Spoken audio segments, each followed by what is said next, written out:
everyone. Welcome to another episode of the Unfiltered Nonprofit, where we are serving as a platform for executive directors and president and CEO of nonprofit organizations to mastermind across Canada. And today I have a special guest with me, Traci Spour-Lafrance, the executive directors of Ottawa Community Housing Foundation. Welcome, Traci. Thank you. Thank you for having me. So, Traci, tell us a little bit about yourself and what you do at the OCHF Foundation. What does OCHF Foundation do and your experience? So I work at the Ottawa Community Housing Foundation, which we call the OCHF Foundation. The OCHF Foundation supports the 33,000 tenants who live within Ottawa Community Housing, which is the second largest housing provider in Ontario. Wow. And we have 12,000 children and youth in those 33,000 tenants. And so we support these individuals with programs and services to better their lives and well-being. Wow, this is some important job that you're doing, especially because the last 10 years, we've always been talking about housing shortage. So you guys are doing an amazing job and even being the second largest housing provider. That is crazy. So in today's environment, with Trump coming in, and I mean, he's already in, and there's still 3 years, unfortunately, it's affecting the local funding. Tell us a little bit about your organization or how you are dealing with this potential funding cut that could be coming from the government. Yeah, I think that, so I've had the privilege of being on the OCH Foundation team over the last 4 years, and now in the exec director position. So I've had a chance to work really closely with all our team members. And also before that, I was actually at the Ottawa Community Housing Corporation, running programs and services for tenants with the community development team. So I had a privilege of being a part of those communities for the last 8 years, and then moved over the last 4 years to be able to fundraise and to speak to different individuals and supporters of the foundation. So we are a nonprofit charitable organization, and so all the funds that we bring in are directly spent in our communities. And so we don't have many grants in terms of the government. We are mostly fundraised through corporate sponsorships, through grants, and third-party fundraisers. So we rely heavily on our partners to be able to run these programs and services in our communities. And so previously, like 3 years ago, we were in a different situation where the majority of the funds from the foundation were coming in through grants. Government grants. Government grants, because there was an increase in those grants when COVID happened. And so there was a lot of different government agencies that wanted to give us funds, and there was almost too much. Like there was definitely an influx. And then from there, we built these really amazing programs, like our Hop on Bikes program, where we give out refurbished bikes to individuals in our communities. And then what happens is that those fundings go away, but we want to continue to do the work that we're doing, and our tenants are relying on that work. And so we're finding different ways to be able to fundraise, to be able to not only sustain those programs, but grow them to respond to the needs in our community. So I'm sure people who are on the other side listening to this episode is thinking, hey, how? I think I have a client that I constantly work with, and we are having this discussion, like with the constraint, because you have less funding from prior years and the program was supposed to be ending because you don't have the funding. So how do you, at what point did you decide, hey, I am still going to stick with the program because it's providing so much value to the people who are in need? But at what point you decide, hey, screw the government grant, I'm going to go out and do this myself, and I'm going to find the money? How did you how did your team all together come together with that purpose and decide to do fundraising? And how much effort did you put into doing those fundraising, and what kind of programs have you been deciding? Sorry, there's so many questions that I have, because when we talk about fundraising, I see a lot of pushback from some of the people that I work with and talk to within the industry. There is a huge roadblock. So that's why I wanted to ask from their point of view, so that they can learn from you and the organization. Yeah, it's a great point. It's actually, I am friends with a lot of exec directors in our community, especially in Ottawa. And so we have these conversations a lot in terms of diversifying our revenue and what that looks like, and how the OCH Foundation has been successful of increasing the amount of donations and funding coming into to the foundation over the last few years instead of decreasing, which has been the Hmm. case for multiple of different organizations that we work with. And so we actually took the leap. We have an amazing board of directors supporting us. And a few years ago, I was actually fundraising off the side of my desk. So I was supporting the team in a senior management position, but I was also doing our golf tournament and our annual giving campaign on the side of my desk. And we tried to find a fundraiser to join our team. And unfortunately, we didn't have much of an uptake. And Hmm. so I was doing it in the meantime, but I kind of fell in love with it. And apparently, a lot of fundraisers in Ottawa that you kind of accidentally fall into fundraising. It's like this calling that just accidentally happens. And so what happened is that I took on fundraising and had some great colleagues that took on some of my other more operational work so that I was able to give more time to fundraising. And so we took the leap about 3 years ago and we never looked back. And now we have a resource development manager and we have a resource development coordinator. And then myself as exec director is always fundraising as well. So our team is growing, but then that means that we're able to grow the programs and services that we offer, such as our RecLink program, where we sign kids up for recreation for free in OCH communities. We have a bursary program that we give out bursaries. We have a backpack program where we give out backpacks full of school supplies when school starts. We have a That's awesome. yeah, we have a 6 month leadership program where we have 150 youth, English and French students who Hmm. come to program every Saturday, learn Wow. how to be a leader in their community, build their network, sign up for post secondary education. We work with all the post secondaries in Ottawa for that program specific and different partners that give them placement opportunities. So we're trying to build that network with a lot of the individuals in our community who are the first to pursue post secondary education in their families. And so that is one of 6 of our core programs. That's amazing. So take us back to the time that you recognize a grant is ending, and that is it 1 year before the grant is ending or 2 years before the grant is ending that you or the board of directors, the very supportive board of directors, have that conversation with the exec team, and then you guys decided to start doing this, or you take the initiative because seems like you kind of fall into this role. So tell us a little bit about that transition. How did you or the organization come into that agreement?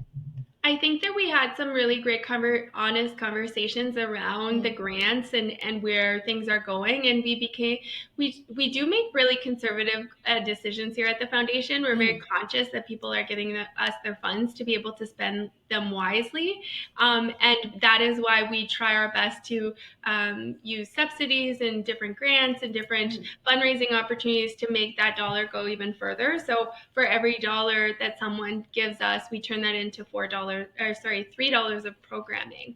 And so for us, that means a lot, and we take that really seriously. And so when we're making those decisions in terms of where we're putting our funds, we do make it in a very conservative way. So what I had asked the board of directors was for a budget for resource development to be able to showcase a little bit more what we were doing, highlight the mm, foundation's work in, like, let's say the giving guide, the OBJ giving mm. guide, like things like that that we weren't necessarily putting resources into previously. So I put together a budget and spoke with the exec director at the time and was very supportive in trying something new.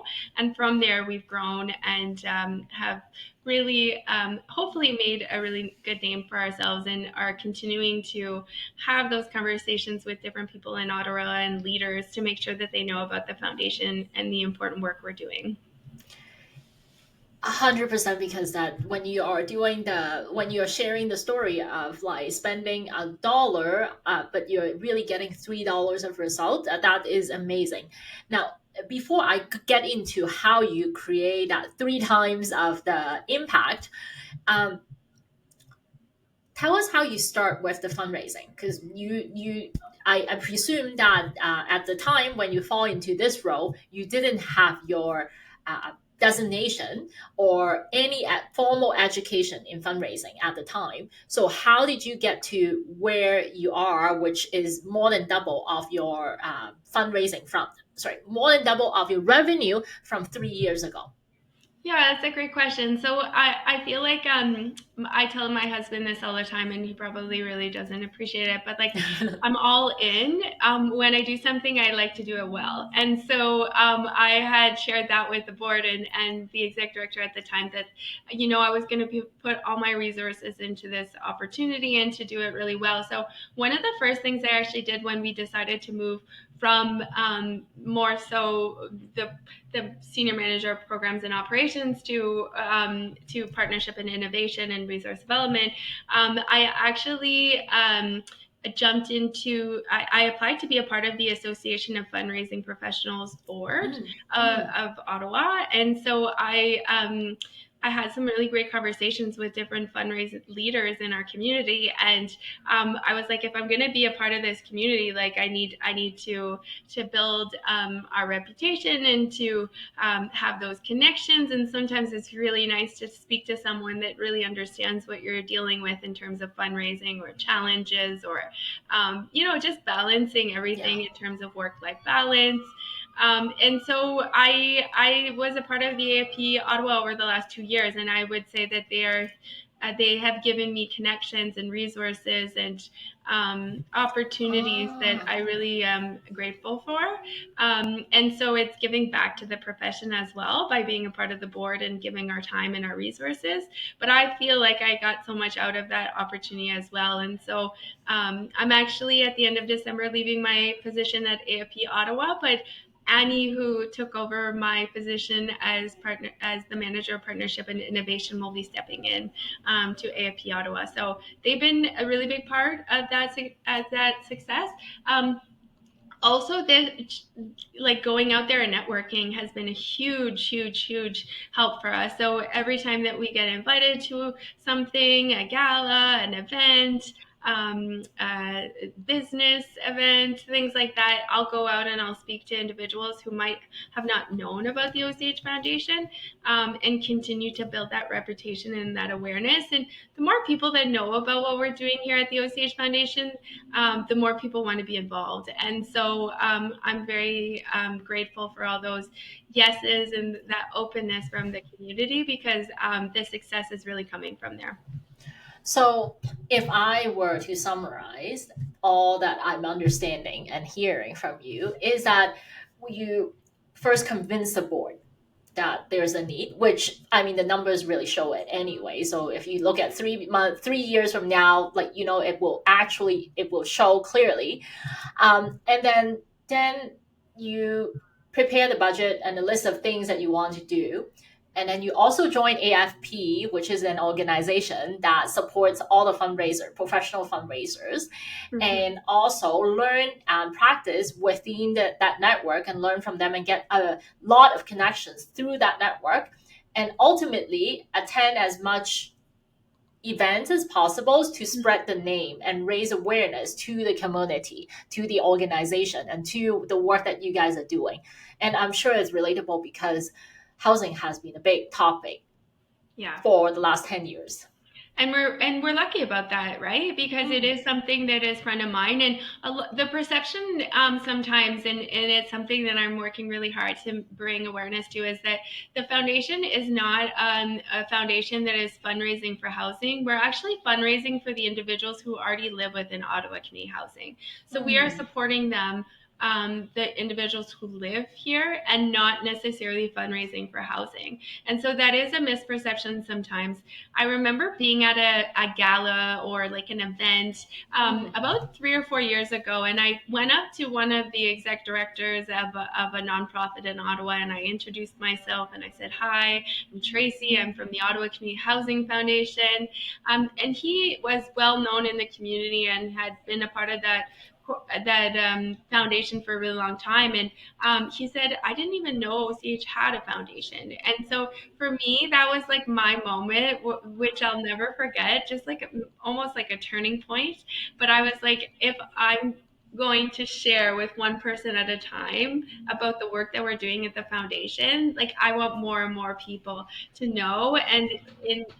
And I already see the progress that has made over the last 3 years. There's a lot more people who are aware about the OCH Foundation and the work we're doing. And so these opportunities to be able to talk about the work we're doing and our team, like our team is the reason why we're so successful. They are absolutely amazing, and I'm honored to be on this team. And so I tell people every day that I'm just so grateful to be in this position. You're very kind, and I'm sure there is a higher purpose behind it that also helps lead the team, and also your leadership style. People can feed it off. I could feel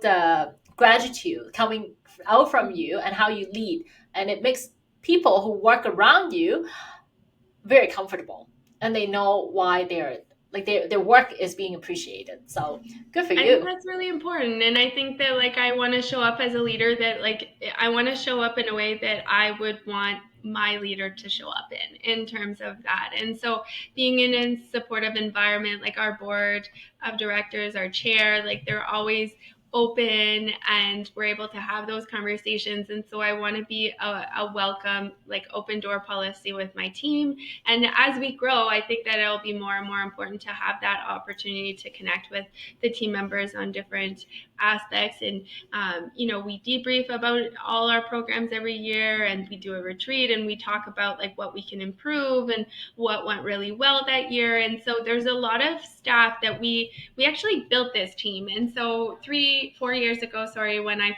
started the foundation, we didn't have any of these team members on our team. And so and they've evolved through the last 4 years as well into different positions and have really different interests. And so we're really taking that into consideration when we're building the positions that they're in, and that there's a lot of pride that goes into their work, and it shows. Like please follow us on social media. You'll see that we have lots of fun doing what we're doing, but we're doing some really important work, and I'm honored to be a part of this. Now, so now that you're taking action, you've been taking action for the last few years, and it's been so successful. Now, take us back to the first time you're meeting this new potential donor. So tell us a little bit about this relationship and how you start talking to this person and able to ask for money for donation. Yeah, I mean, it's really funny because when I started 4 years ago, I was more of like a community developer. I knew the communities really well. I knew our partners really well, but the fundraising part was something new to me. And so asking for $5,000 to an organization that I didn't know was a little like out of the ordinary and a little uncomfortable at the beginning. And but someone reminded me that like you will not be successful if we don't ask. So that was something that I keep at the back of my mind every day as we ask our partners for their support. And so what I do is like I put myself out there, and I feel like sometimes I'll show up to an event and I'll know multiple people in the room, and that's very comfortable. But then sometimes I'll show up to an event and I know absolutely no one in the room. And so I'll go up to individuals that I don't know and I'll start talking about the foundation and the work we're doing. And usually it's just so natural, and we find a conversation, like we find some common ground. And so I just feel like being authentic and being yourself and showing up. And I think one of the biggest things about the OCH Foundation that I appreciate is that my personal values and the foundation's values are very similar, and so it just feels very natural to be able to be in this role. But also, like, I feel like it's a privilege to be in this role and to talk about the OCH tenants and to be able to talk about the needs in our communities, but in a way that's very conscious of, like, I always show up and I'm always like, I would want to speak about tenants in a way that if they were standing right next to me, that I feel really comfortable with what I'm saying. And so that's really important to me, and that's important to the team, and it's something that we talk about often. Sounds like you're very passionate about your cause, and that actually traveled through your conversation, daily conversation, Yeah. whether it's with people that you know or people that you don't know. And that, I think it really matters to the donor or the people who are on the receiving end, understanding all that. Now going back to the 3x impact that you are providing, tell us a little bit about all these partnerships and how you are achieving this impact. For every dollar that you receive, you are able to create a $3 impact. Yeah, that's okay. So, just to give you an example, one of the opportunities that we have is through our Reckling program. So, our Reckling program is that we take children in OCH communities. They apply to be a part of the Reckling program, and we sign them up for recreation that already exists in our community. And so, we leverage subsidies and partnerships to be able to move that $1 that someone is donating to $3. And so, what we'll do is we'll leverage the hand in hand from the City of Ottawa. Previously, Jumpstart had a really great individual grant. Unfortunately, that is no longer the case. So previously we were doing $1 to $4 of programming, but unfortunately that has really decreased with the amount of resources that are out there, and everyone is in difficult situations, and the economy and everything is changing, and so we definitely feel that at the foundation level, but it just creates more opportunity for innovation and grow and other ways of doing things. And so we're always open to new ways. But so we leverage those city subsidies. We have like different partnerships with different private organizations in Ottawa. We were talking to a partner yesterday about signing kids up for Taekwondo through his program. And so we'll pay half, they'll pay half, and it's a win-win in terms of getting more kids into programming, but at the same time, we're reducing our costs for recreation by partnering with organizations. And so we do a little bit of all of those different things, but really when it comes down to it, the success is partnerships. Partnerships within our programs, but also partnerships with different organizations and corporations that have similar values. And so we've seen a huge influx in the amount of volunteers that want to come in and donate to the foundation at the same time. So they'll come and they'll pack our backpacks, but they'll pack the backpacks and pay for the backpacks that they're packing. So it's such a beautiful opportunity because you get to see frontline what you're actually spending. Like, these are the backpacks that we're spending money on with your funds. So that impact is really clear, and it's empowering. We also have a Hop on Bikes program where we have amazing organizations donating bikes to that program specifically. And so they'll do a team building activity where they build the bikes. We check them, make sure they're very safe, and then we give them out into our communities. And so, like, there's just like a lot of different ways that you can be involved with the OCH Foundation. That's amazing, because I do believe that it is a conscious effort and intention that you have to put in, and when it first started, it's not going to look pretty, not like today. As a minimum, we have to start somewhere, and by taking that initiative and getting the board behind you to support you, and then being passionate about the cause that you're serving also makes a huge difference.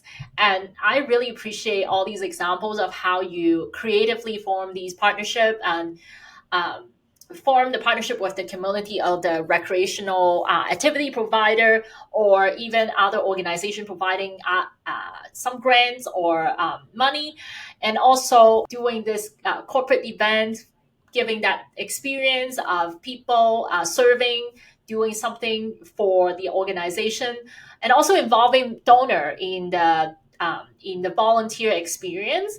I think that is pretty well rounded from like a feedback loop perspective. It's doing something good, and then you involve people, and then giving them the good feelings, and they're more involved and committed, and then it keeps going and going. So good for you guys.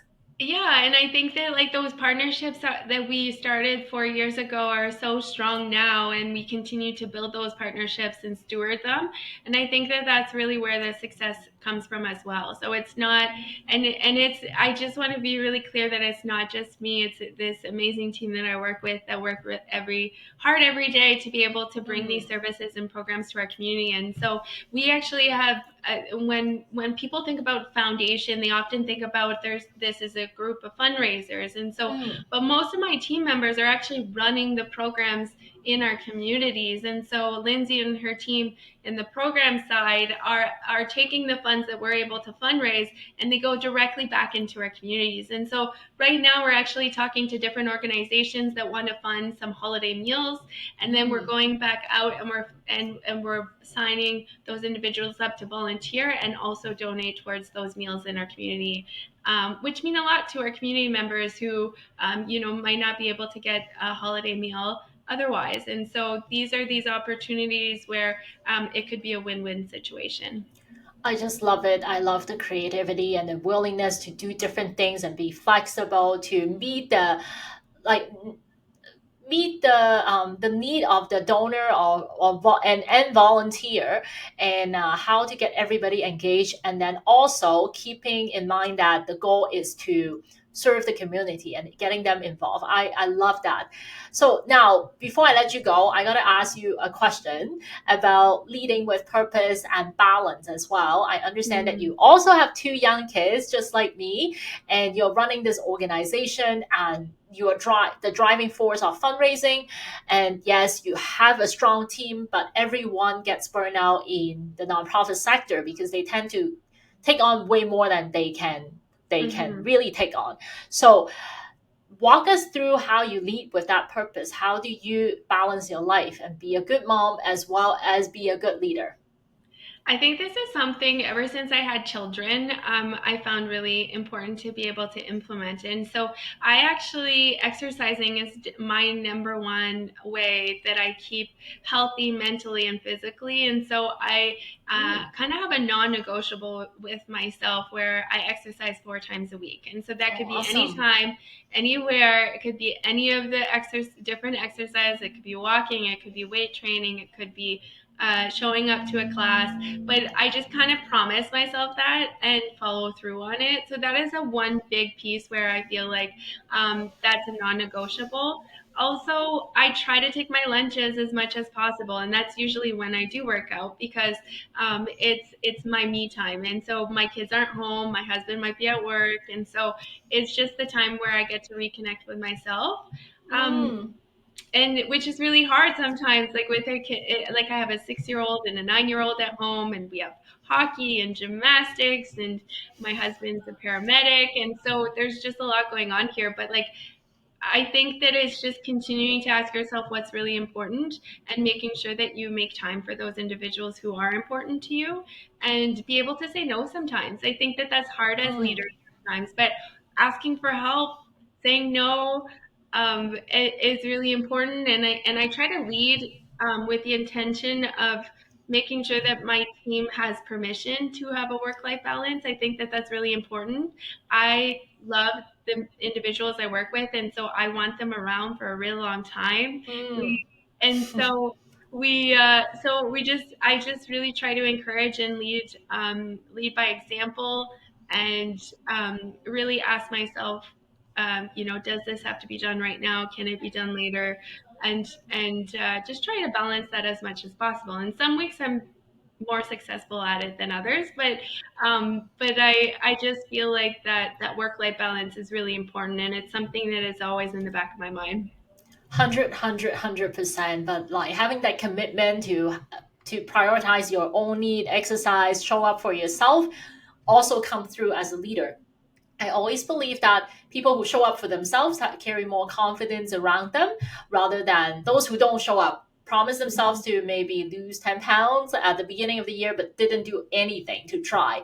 So I think that also carries through to the rest of your, rest of the action and how you carry yourself in your fundraising efforts. So good for you. Like everything comes through. Now, I don't want to take up too much of your time. Traci, thank you so much for taking on this, joining us today on our podcast. I'm sure our listener will be able to learn a few things from you from trying different things, doing fundraising.